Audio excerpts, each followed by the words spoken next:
One where I, Paul Atreides, was never born. I created the future. Until... Welcome back to Arrakis Central. Please remember to like, subscribe if you enjoy this content.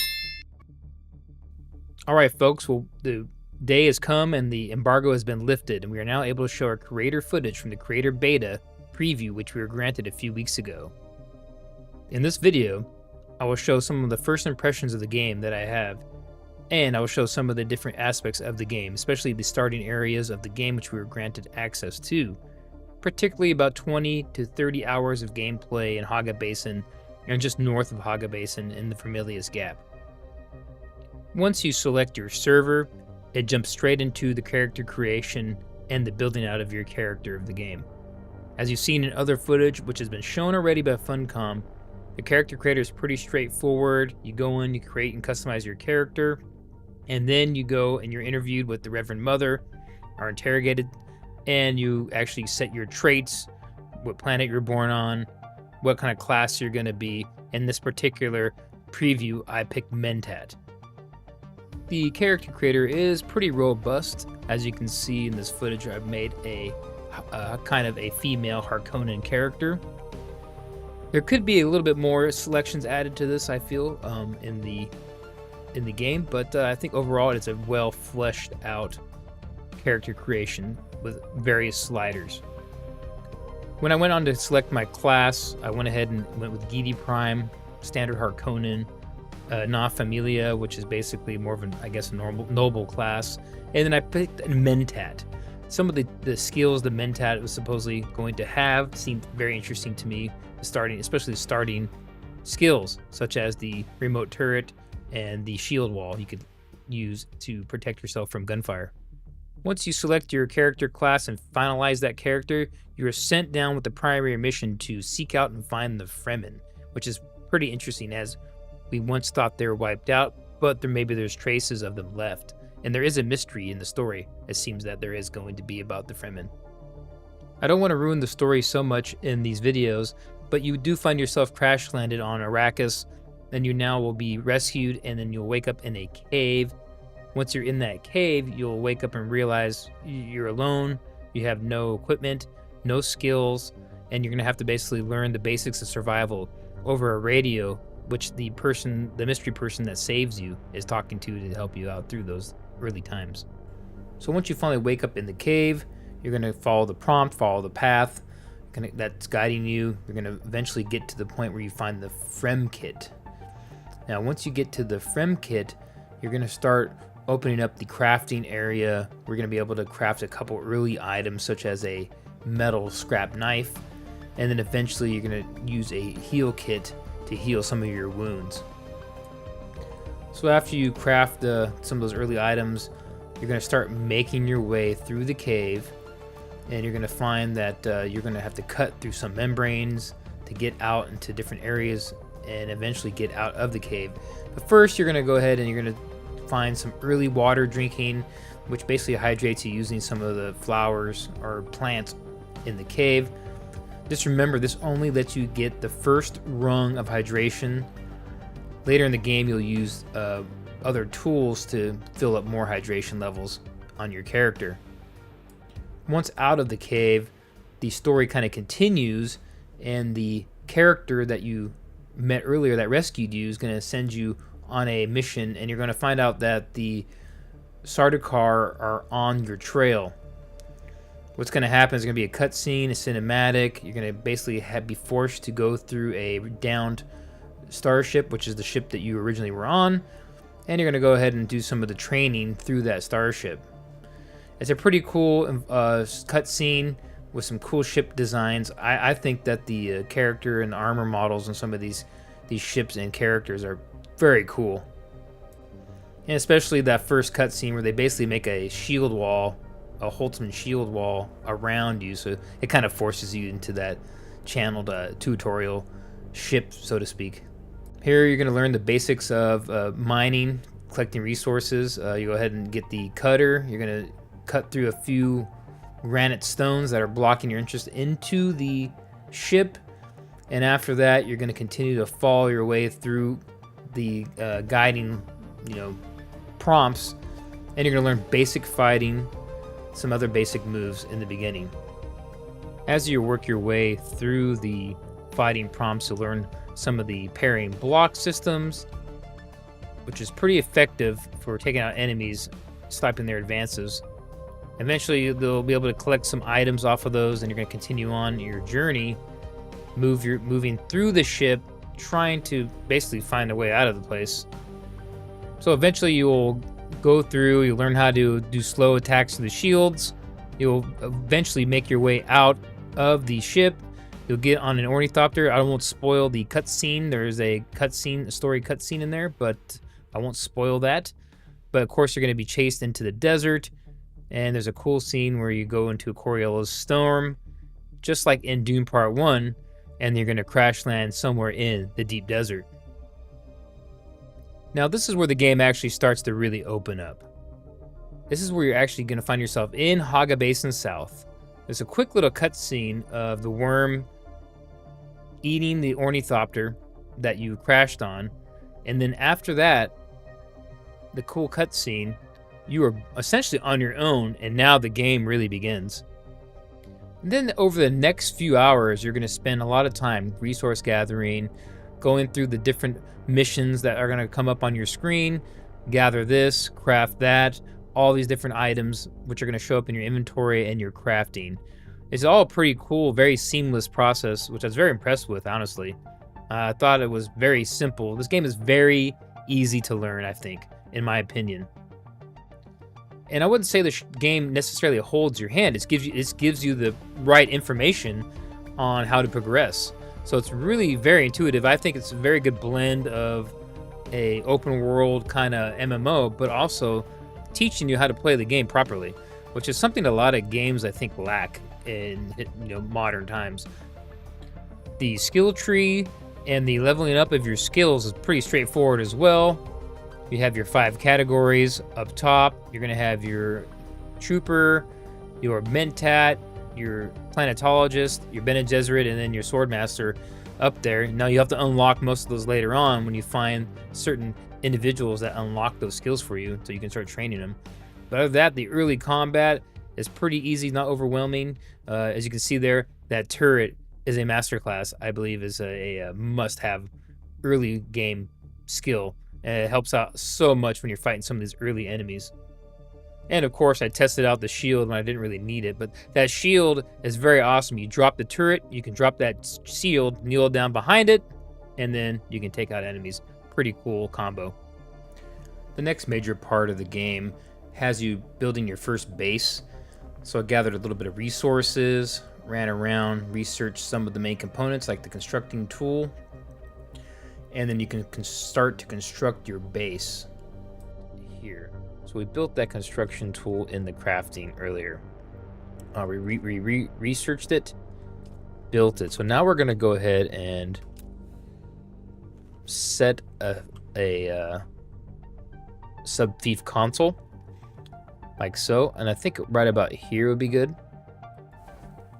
And then we're going to put some foundation. So we're kind of on a cant right here. So we're going to have to hit the alt. After we set the sub-thief, we then continued on to make our base. And we made a pretty simple base in this first part of the game.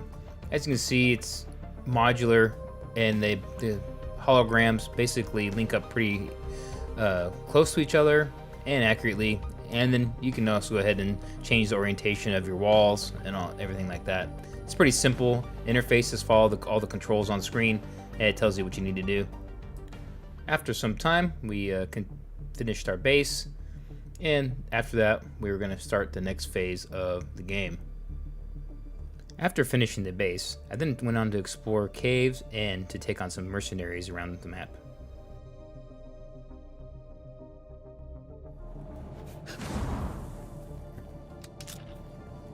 Yeah, there is some here. So I might just go ahead and use my turret here, my mentat turret.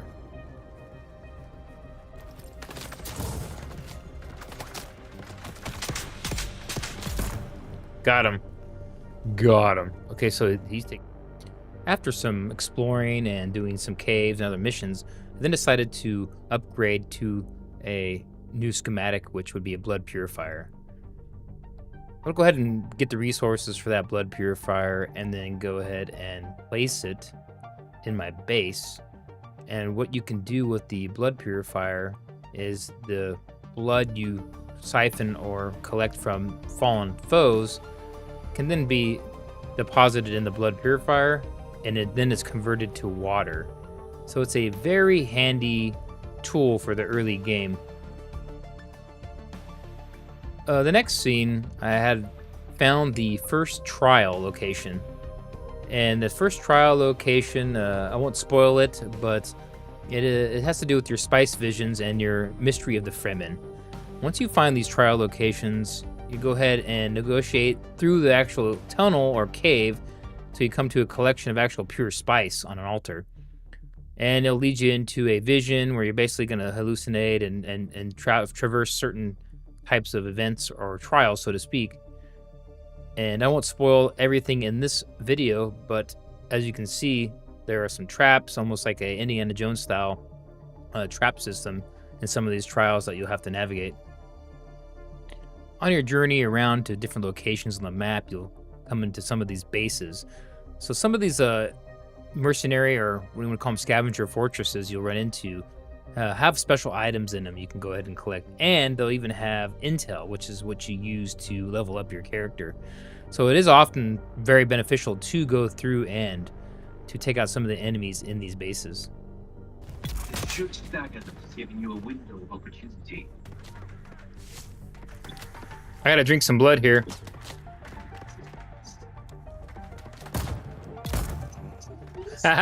You gotta pick Mentat. Mentat's the best one, dude. You get a little turret, remote turret. So as you can see, some of the early on skills you have as a Mentat work out pretty well. You lay that turret out, and you can see that it's pretty effective against some of the early enemies for sure. Next, as you go through these fortresses, I call them fortresses per se. You'll sometimes they'll have mysteries. They'll have different resource collectors or fabricators or some sort of generators you can get items out of, and you can also clear them out for a final treasure. Eventually you come across some of the outposts around the area, and they'll have a parking garage such as this one right here where you can safely park your bike where it's not affected from the weather. So that's pretty good when you're inside an outpost area and you need to make sure your bike's safe, and in case you log out here or whatnot for a little while, your bike will be pretty much safe in that garage area. Just don't leave it outside because the weather will get it. And in these areas, you'll be able to meet some of the initial story vendors and characters that give you the initial stories, missions. So that's pretty fun and interesting to do. Eventually, you'll be sent to one of the first testing stations, and it's a pretty awesome entry into the testing station dungeon type crawl system. You'll start entering these facilities, and you'll be sent there for specific items, because there are specific manufacturing items you will need, and particularly in this first area, to build the first sand bike. So just pay attention to that. And there will be some early enemies you have to go through in this first zone, and they're pretty simple in the beginning of the game, but as you progress, they do tend to get a little bit harder.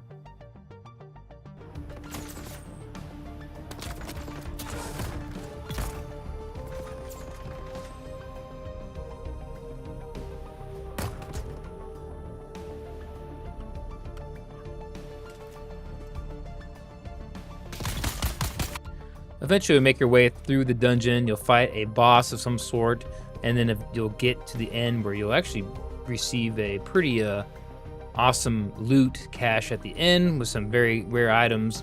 You know, in the beginning of the game, they're not that rare, but they're pretty cool to get in the beginning as it is. So eventually, you'll make it back to your base with those items you got out of the first testing station, and it's basically going to be the time to research and build your first sand bike. You'll go ahead and get to the research tab. You're going to go start unlocking those blueprints, which is pretty simple. And then you're going to go ahead and start fabricating if you have all the right resources in your fabricator. Now I'll make a separate video on all the components needed line by line on the sand bike fabrication in my next video. But as you can see, it doesn't require all that much, but it does require those specific items, like I said before, from the testing station, particularly the servox and the power capacitors. Once you have all your components, you're going to go ahead and build your bike out. You use the welding tool, which you also have to research, which is part of the blueprints of the first bike, and you'll create that tool as well, and you'll use that to lay out the components of your sand bike. But you're also going to need fuel for your sand bike, so you're going to have to use your small chemical refinery, which you can research and build, and inside there there'll actually be an option for small vehicle fuel. So just gather the required elements for that, and you'll make that fuel so you can fuel your bike. Good. That's it. We're in. So we did it. We completed the sand bike. We're in. That's the great rock formation that looks like a giant hammer. Be careful. Vehicles are fast, but nothing can outrun Shai-Hulud. You can only hope to get between safe. So now you hit the open sands with your bike, and pretty much the game really starts opening up after that point once you get the bike. That's why I've said in different videos that I knew that the sand bike was going to be one of the first crucial items you would need to research and gain, because you can't cross these large expanses on foot without getting attacked by Shai-Hulud. That being said, what are my overall impressions of the game at this point? For me personally, the glitches were very minimal in the game, and that was a good thing for me. There was some issues with some of the server selection when you log out and log back in, but that was very minor. The graphics are spectacular in this game. I'm running a 4090 graphics card, so I had no issue with the game on the graphics at all.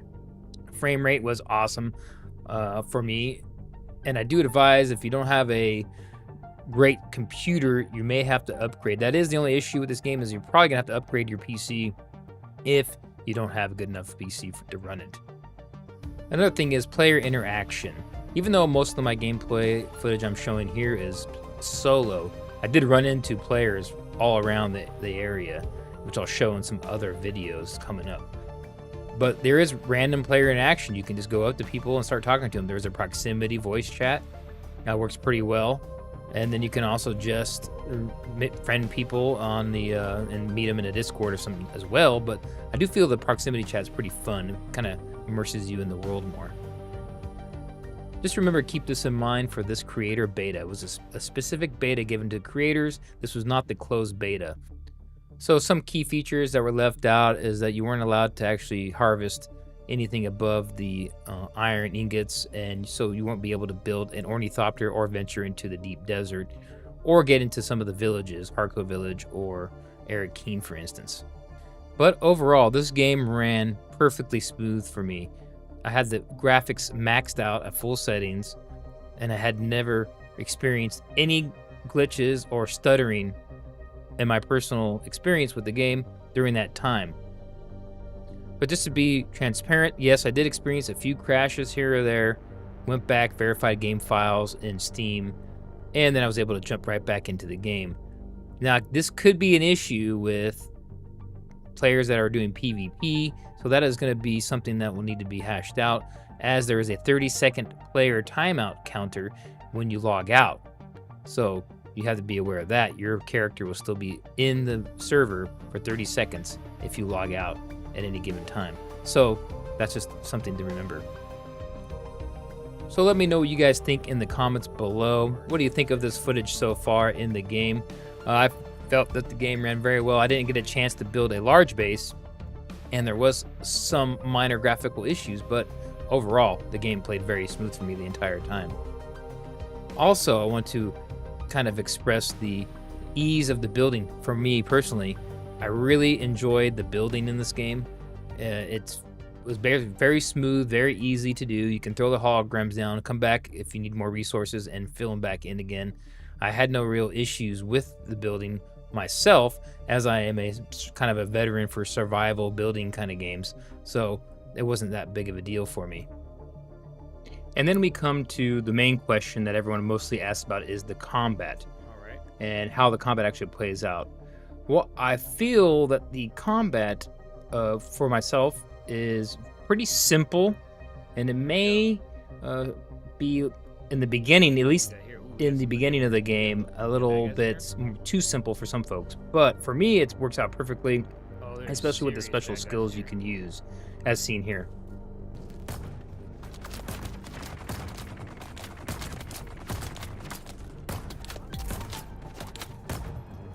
Damn. Oh.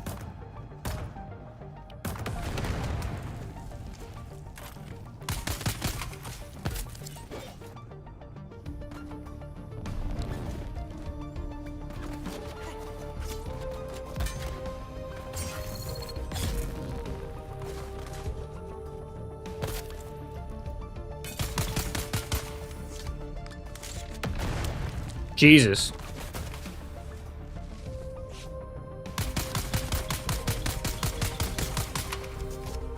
Got him.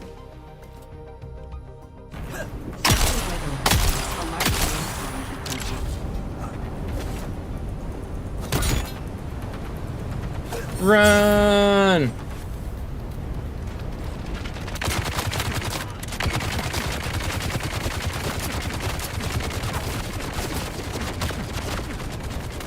Sandstorm's coming!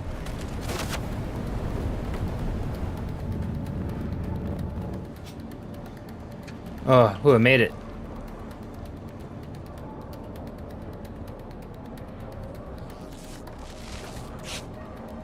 I made it. Turned up water at plenty. Oh, there we go. It was deep, but we initiated a strong flow. We'd barely finished patting each other on the back when our flow trickled out. The same with our second bore, and our third, and almost a dozen others. Always the same. A strong flow that quickly dries up. None of the big brains seems to have an answer for it.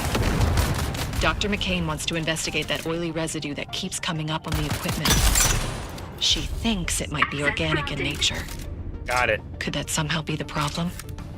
I'm tearing these fools up. This the scatter gun, baby.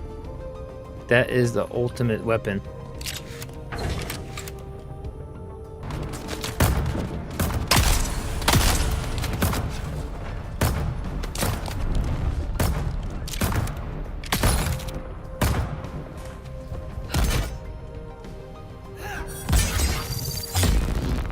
Shields up!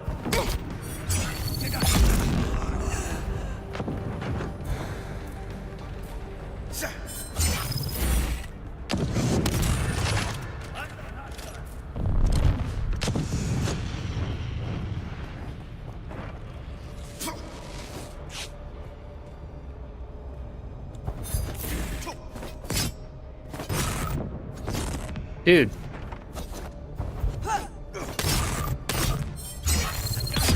Got him. Get out of there! Flamethrower!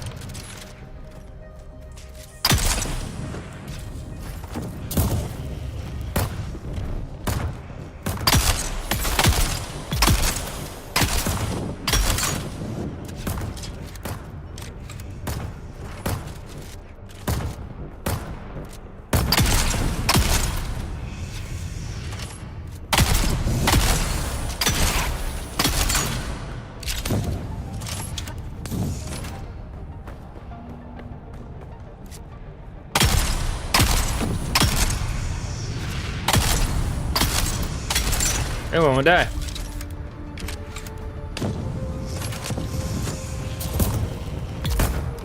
Got him. Did it. That was the ringleader. Man, he was tough.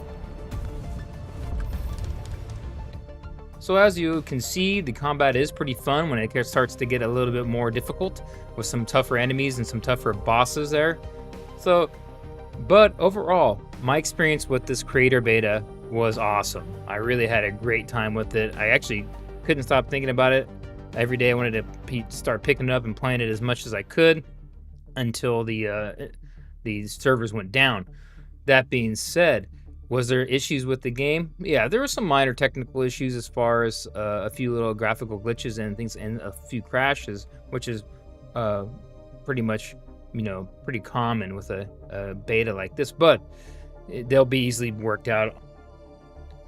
Before I close out this video, folks, I would like to let everybody know that there will be a open beta weekend on May 9th. This will be a open beta access where people that get invited in with keys will be able to make content, live stream, and there will be no embargo on that May 9th open beta weekend. The details of how those will be distributed, we don't know yet, but stay tuned to the channel, as maybe I'll be able to get some keys to give away to folks on the channel. Maybe people that are actual members to the channel, whatnot, will get a key. So stay tuned. Remember to like, subscribe. Stay tuned for more videos. This was just my impressions, and I will see you next time.